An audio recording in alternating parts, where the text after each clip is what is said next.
नवाब शाह से नुमाइंदा खुसूसी मोहम्मद आजम भट्टी फ़खर न्यूज़ की रिपोर्ट के मुताबिक जमात इस्लामी पाकिस्तान के मरकज़ी रहनुमा राशिद नसीम ने कहा कि जमात इस्लामी ने अपने क़याम के रोज़ अव्वल से ही यजीदी निज़ाम के खिलाफ बरसरे पेकार हैं।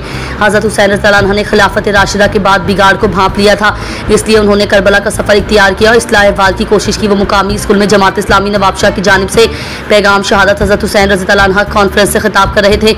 उन्होंने कहा कि जमात इस्लामी इंसानों को इंसानों की गुलामी से निकाल कर अल्लाह की गुलामी में देना चाहती है।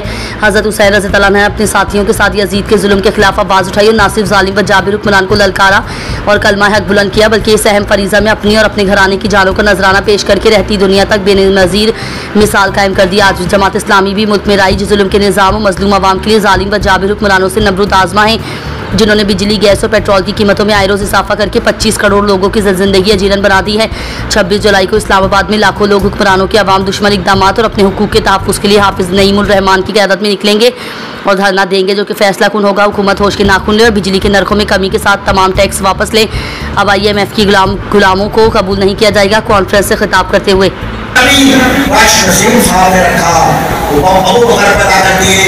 उमर पैदा कर दिया, बकरियां चराने वाला उमर